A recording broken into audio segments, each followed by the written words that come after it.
The test is in 4 parts: Part 1, Part 2, Part 3, and Part 4. Now look at Part 1. Part 1. You will hear two colleagues, Marcus and Ella, discussing a work project. First, you have some time to look at questions 1 to 5.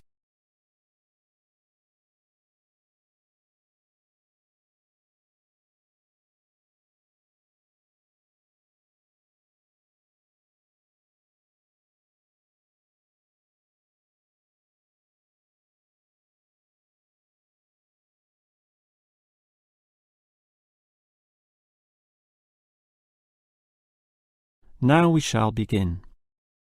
You should answer the questions as you listen, because you will not hear the recording a second time. Now listen carefully and answer questions 1 to 5. OK, Ella, as you know, the deadline for this project is the end of the month, so we'd better plan it well. Yes, I've already been thinking along those lines, and I've decided we should divide this project into 3 phases. The pre-phase, then Phase 1, and then Phase 2, with strict deadlines involved for each one. Given that we have to finish this quickly, that sounds good. Tell me more. The pre-phase is the simplest. We just need to allocate a space or a place to do our planning, and this space will need to be quite big. Sure, and we have to decide on the equipment needed as well. Remember the last project when we didn't have enough projectors to present our ideas? We lost lots of time there. Yes, that was a bad start. That's why, after the pre-phase is finished, I've allocated a mere 3 days for Phase 1. That will involve drawing the plans. We'll need Jenna to help us. And Marco. Yes, but not Susan. Susan is just far too busy to participate, as much as I'd like her in the team. Let's just take Fred instead. He'll do. Sure, Fred's not as experienced as Greg, but I agree he'll do fine for this job. Then it's straight into Phase 2. Collecting, collating, analysing and preparing the final report. Can we do that in 5 days? I think that's optimistic, which is why I scheduled 6. That's almost a week. Do we have that much time? We do, and with the right people, 6 days should see the job done. Who are the people for this phase? Arthur and Rob, right? No, Arthur's got other things to do, and Rob's on leave, so Mike alone will be the main man on this part. He's done it before, so it should be fine. But he may need some help with the smaller tasks. Someone who is good with detail and procedures.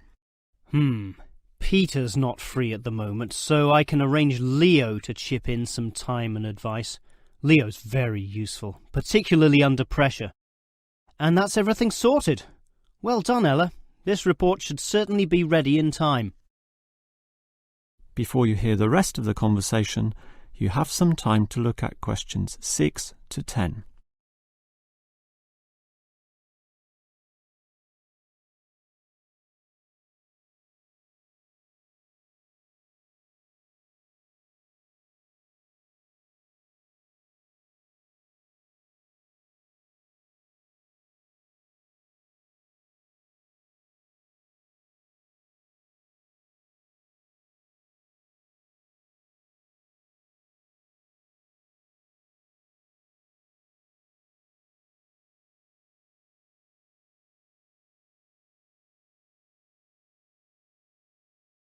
Now listen and answer questions 6 to 10.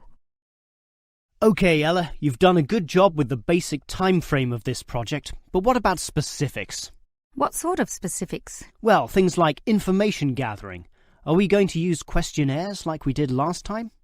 I was thinking of using the internet to ask people to give their views, but you often get such silly responses when you do that.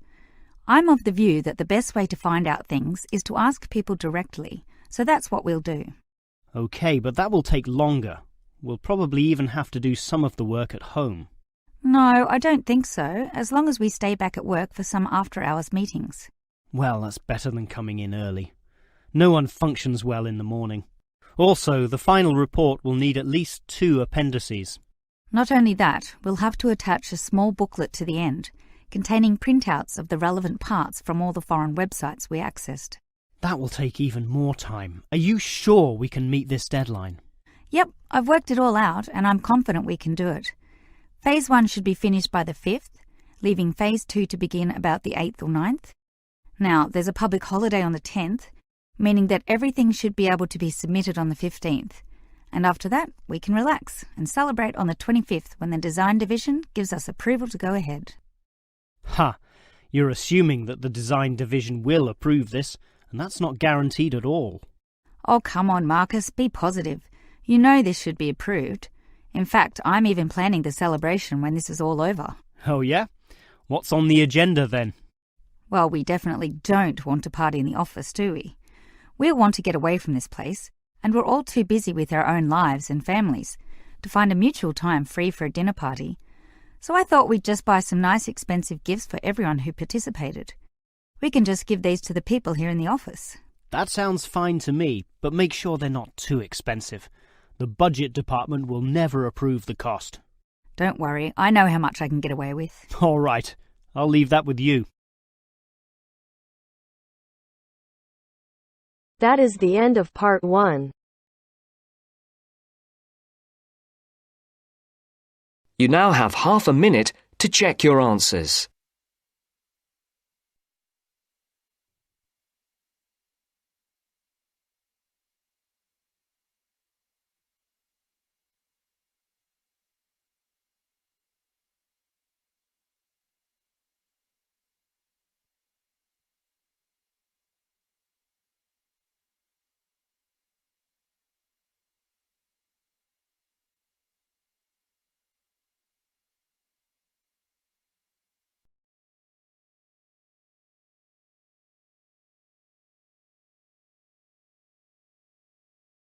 Now turns to part 2.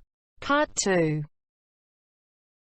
You will hear a childcare worker telling some mothers about the advantages of her centre. First, you have some time to look at questions 11 to 16. Now listen carefully and answer questions 11 to 16. Hello everyone, and welcome to the Stanfield Childcare Centre. Now I know you're all new mothers and you like to cling to your children. You've certainly spent a lot of time raising them to the age of 4 and are perhaps reluctant to leave them here at our centre. Well, one of the first things you should understand is that here it is safe. Very safe. Look around and you'll see that every room has padded walls. Other centres have standard painted walls, but here we have invested a lot to ensure your children will not hurt themselves when running around and possibly tripping over. This padding extends around all corners. That is, the areas most likely to bruise and cut your active little child. So, you can rest assured that any accidents of a physical nature are not likely to happen here. Now, you don't want to dump your child at this centre and let them waste their time. You want them to learn, and that's one of the greatest assets of our establishment. Our staff are not only trained childcare workers, but all of them have a special skill which they can impart to your child. Whether it be teaching the ABC, some basic mathematics, artistic skills, or physical education. We are particularly known for our preschool literacy program and have a wealth of learning toys specially designed to develop your child's potential. Of course, one concern many mothers have is that, in environments such as these, colds and flus and other viral nasties can be easily spread around. It's a very legitimate concern, and one which we take seriously, and we pride ourselves on our precautions. For a start, unlike most centres which clean with standard detergents, we disinfect every service at the end of every day, using a special disinfectant wash. Some places just wipe surfaces daily with a damp cloth, but not us, and that's just the start. We also physically check your children when they arrive every day, and if we feel your child is sick, we ask him or her to wear a face mask to ensure germs are not transmitted. If your child is noticeably sick, then we ask you to take them back home to recover. This might sound a little unkind, but we hope parents can understand that these measures are for the benefit of all. Before you hear the rest of the talk, you have some time to look at questions 17 to 20.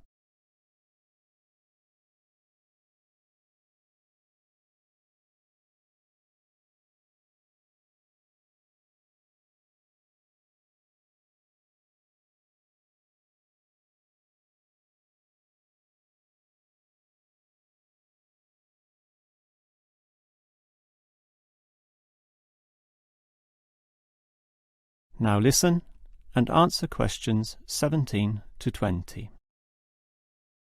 Now at Stanfield Childcare Centre, we have excellent childcare officers.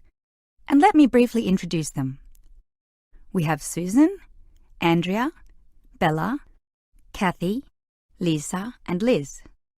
They're all fully trained and come with some individual assets which make them even better. Bella, for instance, knows children very well, having worked here for 5 years, and Kathy has her own family, 2 little girls, so she can talk to you with first-hand knowledge of what it's really like to raise children. But getting back to Bella, she often relaxes here after work, spending long hours chatting to parents, as does Kathy in fact.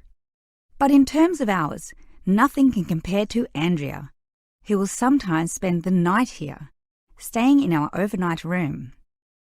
Why? Because this centre is very friendly and simply a great place to be. Bella, for example, used to be quite shy herself, but now is marvellous with the little kiddies, as outgoing as any of them. We let Kathy, though, deal with the particularly quiet and introverted children, since having her own family, she knows what can really bring them out. Of course, what better way to do this than with yummy homemade cakes, and Kathy often gets these from Bella, who can make some of the best in town. Yes, everyone here brings something special, which is why we're one of the best childcare centres in the business. That is the end of part 2. You now have half a minute to check your answers.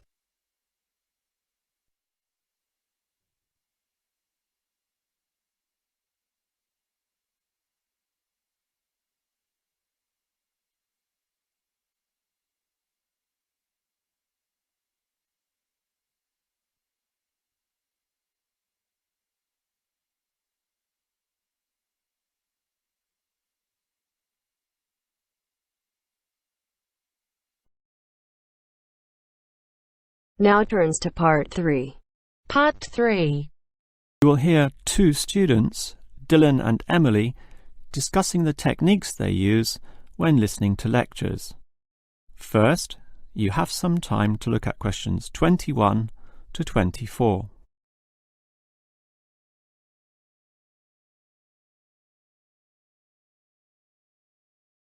Now listen carefully and answer questions 21 to 24.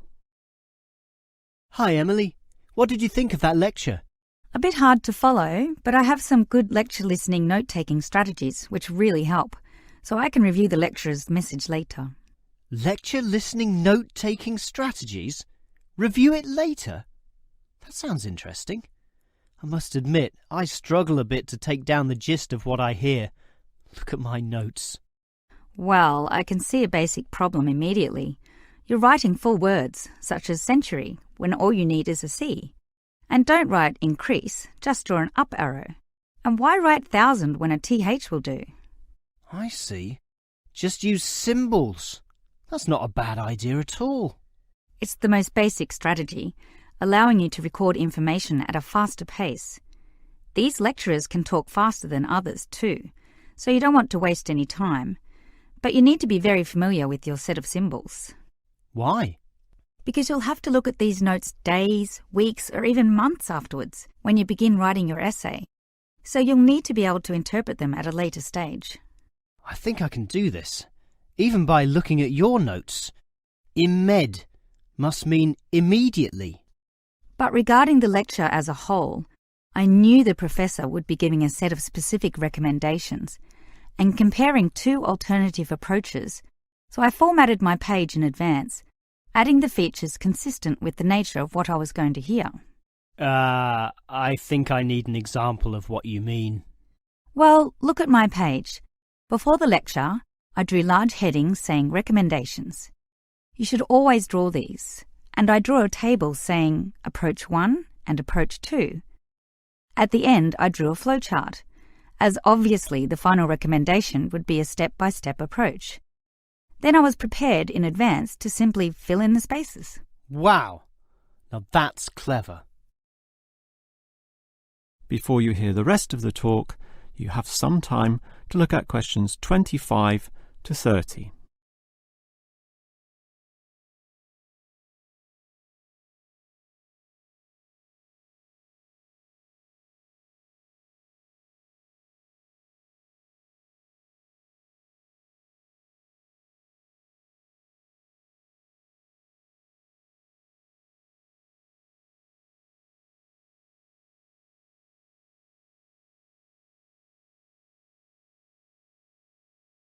Now listen and answer questions 25 to 30.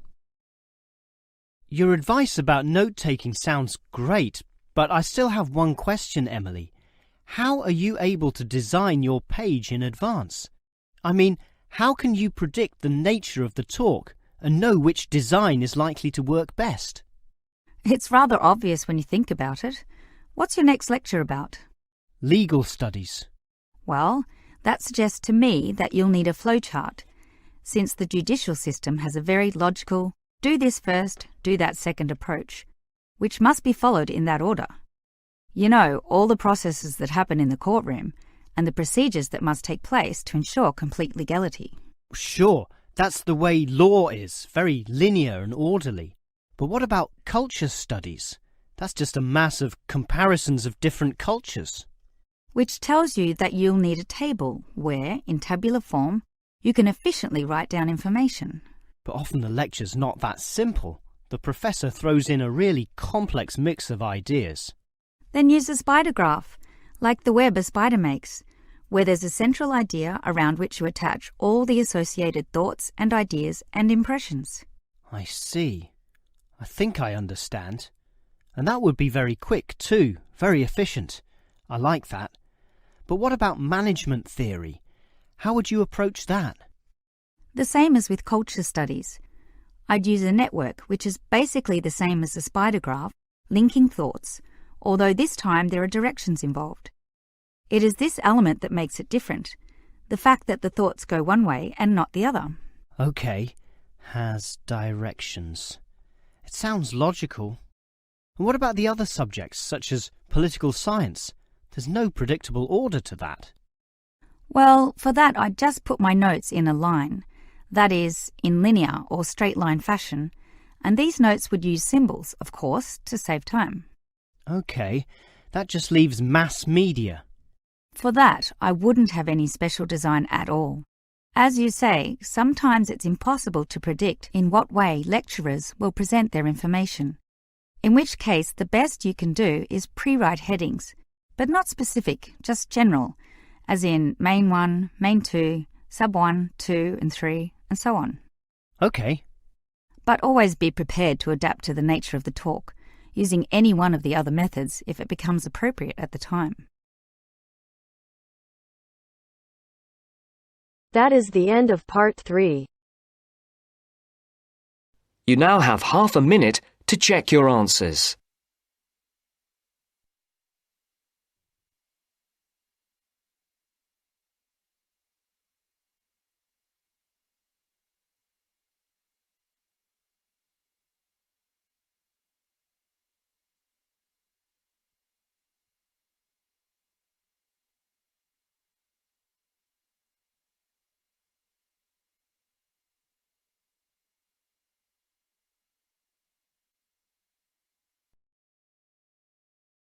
Now turns to part 4.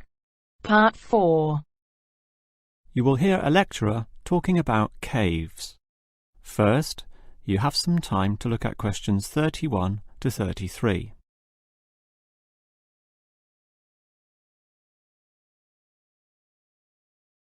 Now listen carefully and answer questions 31 to 33.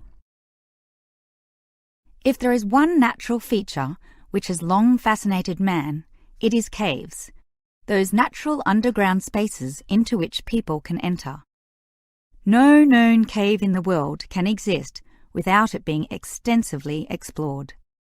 Whether it be in remote areas, such as the Clearwater Cave in Borneo, or immensely long and difficult, such as Mammoth Cave in America.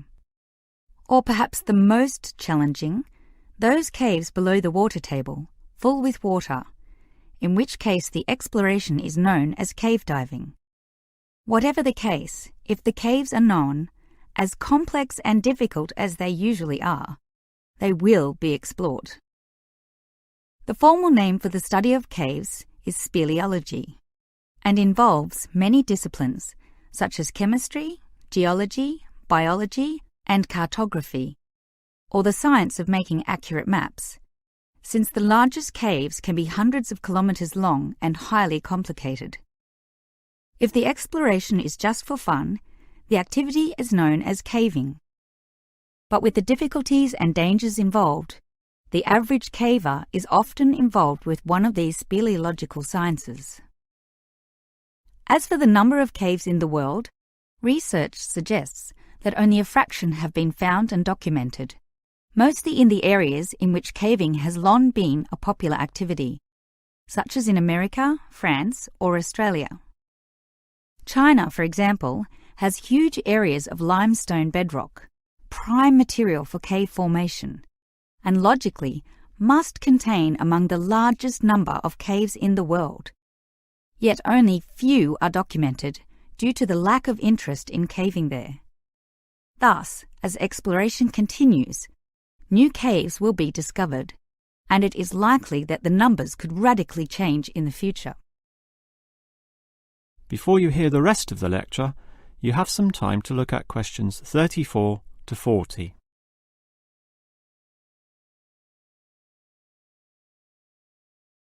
Now listen and answer questions 34 to 40. With caves being such mysterious and intriguing places, the obvious question concerns how they form. The most common cause is the effect of slightly acidic water in a process called dissolution. Here, water seeps into the ground and down through rock masses. If this rock is soluble, the water dissolves some of it, and over time, the passage expands to become a cave or cave system. The largest and most common of these involves limestone, although other materials are possible, including gypsum, marble, and even salt. Now, if the cave is formed at the same time as the rock, it is called a primary cave, and the most common of these are lava tubes. When lava from volcanoes flows downhill, the topmost surface cools and solidifies first, leaving the hotter lava to continue to flow beneath. If most of this eventually flows out, a hollow tube is left. The country, Iceland, has some excellent caves of this type, and even far-flung Australia has a few. Finally, there are sea caves, formed from waves pounding into coastal cliffs and eroding into fault lines or softer rock. These caves are usually the shortest, about 50 metres at most, since the erosive action of the waves can only reach a certain distance. However, it is limestone caves which will always be the most interesting. This is due to the presence of limestone formations. As the groundwater seeps downward through the ceiling of the caves, it encounters a different pressure and temperature, causing it to deposit a small amount of its dissolved calcium carbonate. Over time, through the action of millions of drops, this deposition process results in ever-growing masses known as stalactites, if hanging from the ceiling, or stalagmites if growing from the floor.